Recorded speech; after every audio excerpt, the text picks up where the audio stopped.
You know what time it is, right? It's time for the seasonal candy bug video.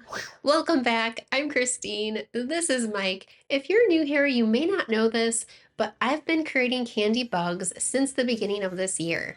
We've done Valentine's Day bugs, we've done Easter bugs, and now it's time for Halloween bugs. This is Halloween, this is Halloween, Halloween, Halloween, Halloween, Halloween. Sorry, I'm excited. This is the first time I didn't eat any of the candy, so let me show you what I got. Today's video is brought to you by candy from Target and Dollar Tree. A lot of these look really fun, but I'm gonna start with these Reese's. I'm so curious to see what they look like inside. Oh no, they don't even look like pumpkins. That's false advertisement. Shame on them. Okay, at least the center matches the packaging. But you know what? I need to speak to the CEO of Reese's right now. I need to tell them that this is disgraceful.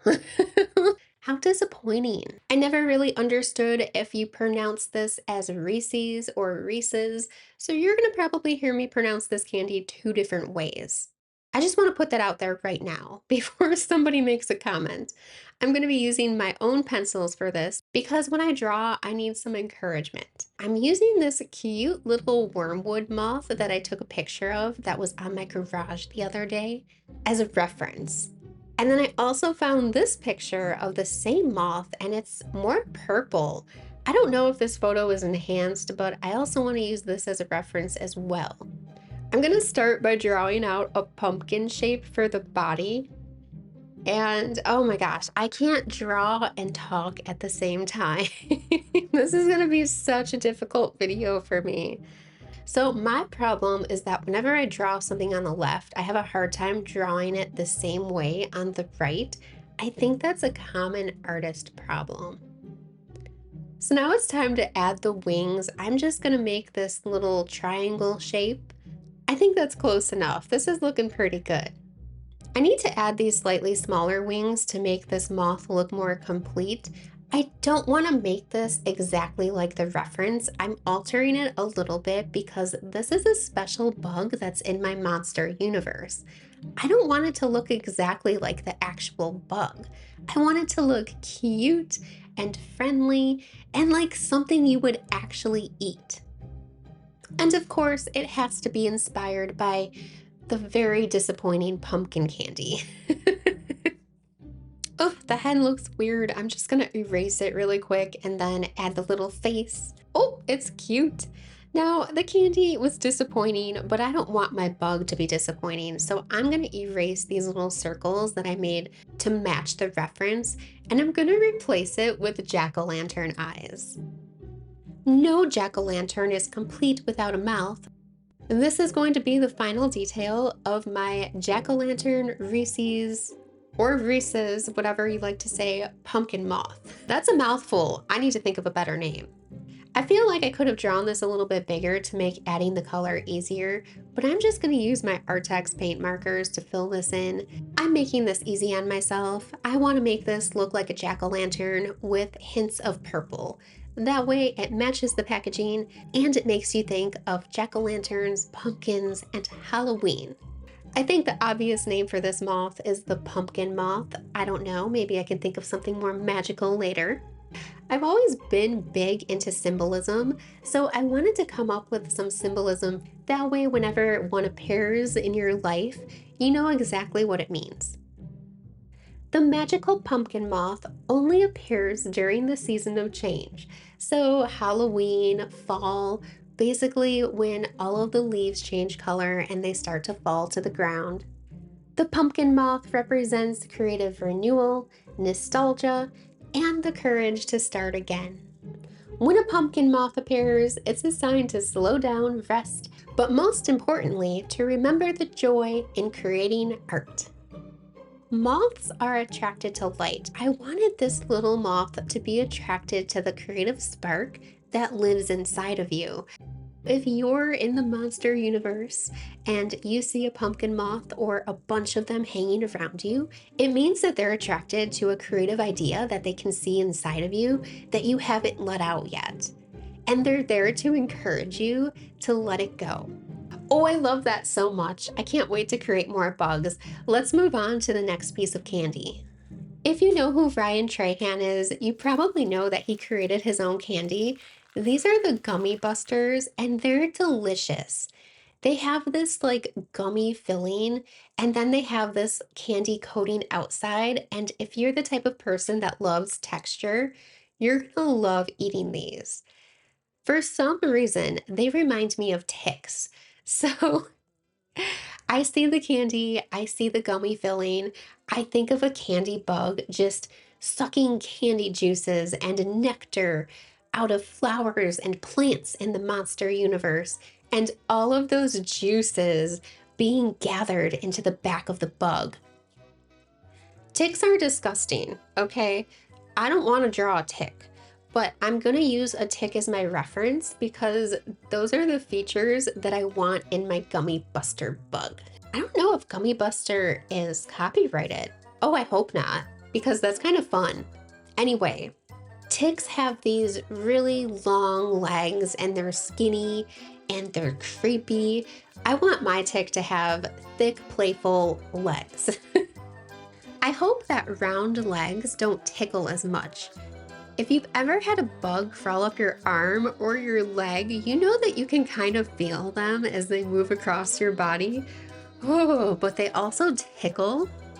Oh my goodness, I had a fire ant crawl across my toe the other day. That thing was so big that I thought it was one of our cats, like just rubbing up against me. It was horrifying, so I don't want any of that in my universe. Thank you very much.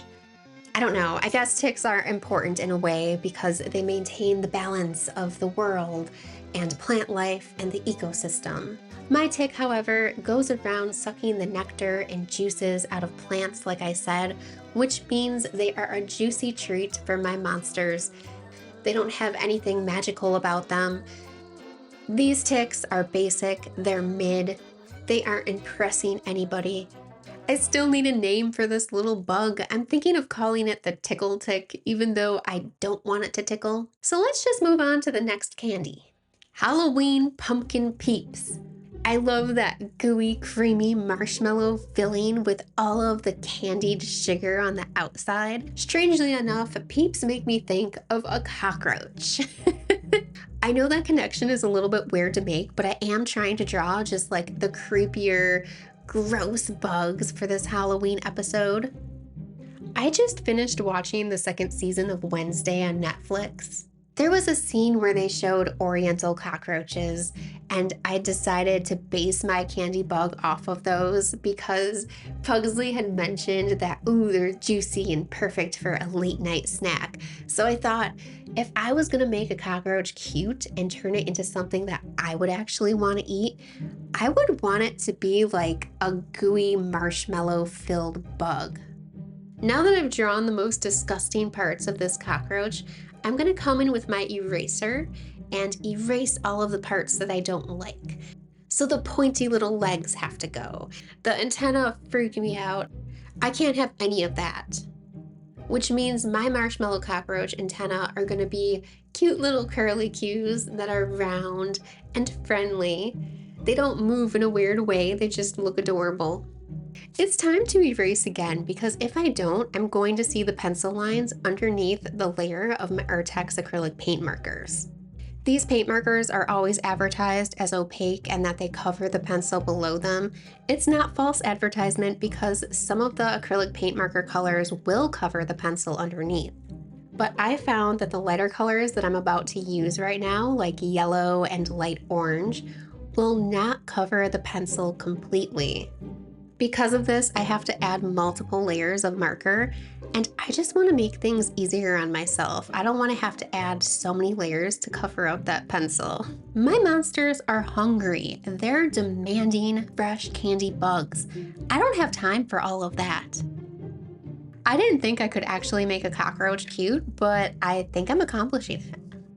I'm gonna start calling this the Candy Sweet Roach. Now it's time to come up with the symbolism and story behind the sweet roach. And based on the fact that I think cockroaches are disgusting, The sweet roach symbolizes accepting what's gross or unwanted and turning it into something soft and lovable. So in this case, a soft, gooey marshmallow. Fun fact, did you know that cockroaches poop? If you ever see a cockroach infestation, you'll see little black specks all over the place. That's because the cockroaches eat and then they immediately poop afterwards. It's gross. One of the special things about the sweet roach is that she doesn't just poop like normal. Everything that she eats, she digests and turns into sugar, which means she's pooping little sugar cubes everywhere she goes. And it's just an important part of the ecosystem. I found this candy next to Ryan Trahan's candy in Target, and by association, I thought it would be good. First of all, these don't even look like the zombies on the package. They just look like little blobs. These little zombies have a kick though, because it feels like they're punching you in the back of the throat when you do try to eat one. But I am going to use them for inspiration to create a fruit fly. Fruit flies are one of the most annoying insects in the world. And I'm going to use this reference photo to draw mine. I'm just going to copy my drawing from the reference. I never realized how ugly fruit flies are. This thing is hideous, but I'm starting with the eye and then I'm going to start building out the shape of the body based on my reference photo. The only thing that I can think of to make this look more interesting or kind of cute is to turn the body into the shape of an orange. I also think it's going to be really cute if I just turn these wings into leaves. And then the legs, I tried to make them rounded by creating little segments, but I still added pointy feet because I don't think rounded legs would make sense on a fruit fly. I feel like they have to be pointy because it has something to do with aerodynamics and how they fly through the air. At least that's what I'm thinking in my brain. Their only purpose is to feed a bigger bug or a bigger animal. However, these fruit flies live in the monster universe, and nobody wants to eat them. The fruit flies are so small that the monsters would never feel satisfied after eating one. The fruit flies are really annoying, and the monsters just do their best to try and get them to go away. They would never cause the fruit flies any harm because they know that the other candy bugs would eat and enjoy them. I somehow managed to create a candy bug that I personally don't like and that my monsters also don't like. Let me know what you think of this fruit fly, and let's move on to the next candy. Gumball eyeballs. I couldn't pass on the opportunity to eat an eyeball. I want to make something with an eyeball in place of the body. But look, the eyeball is printed on the packaging, not the candy. I can't blame them though. If they were to put the eyeballs on the candy, that would cost so much in production. My reference for this one is Lucas, the jumping spider. About 2 years ago, I became obsessed with jumping spiders after I saw a bunch of creators on TikTok post some of the cutest videos with them. Who knew something like a spider could be so cute? I never looked at one closely, I've just always been afraid of them jumping on me. I think the best way to draw this spider is from above. That way you can easily see that the abdomen is an eyeball. I'm struggling so much with these legs. I don't know what's wrong with me. I'll just keep doing them over until I get them right. Ooh, it's time to add color. I'm getting creative with this part. I don't want to make it brown and gray like Lucas. I want to make it purple and gray. Not just because I love purple, but because purple and gray match the rest of the colors on the spread right now. And if you know me, you know that I'm going to turn these into a sticker sheet. I think all of these colors are going to look great together. Lucas was pretty popular about 2 years ago, but I still love him. During that time, I really wanted my own jumping spider. I did a ridiculous amount of research about the enclosures you need to keep them in, how to care for them, what to feed them, and where to find them. Funny enough, you don't have to order a jumping spider online or buy them from a specific breeder. It's perfectly acceptable to find a jumping spider in your house and then put it in your enclosure. However, there are ethical concerns if you take one directly from the wild, so don't do that. I ended up deciding against purchasing a jumping spider because I thought it was too weird. I also was afraid of going on vacation and then asking somebody to take care of the spider along with the cats. I mean, imagine going to someone's house and they're like, "Oh yeah, can you feed our cats? Oh, but don't forget about our spider." There was always the option of taking the spider with us on vacation, but I mean, that's weird too, isn't it? I messed up these backlogs so bad, so I'm using an acrylic paint marker to cover it up with white, and then I'm gonna draw over it again. Anyway, that's why the stuffed animal of Lucas came into my life, because my husband was like, "Well, you love jumping spiders, you can't get a real one. Here's a stuffed animal." Thank you for nerding out with me today and listening to all of my creepy crawly stories about bugs. For more candy bugs, click the playlist on the screen, and Mike and I will see you there.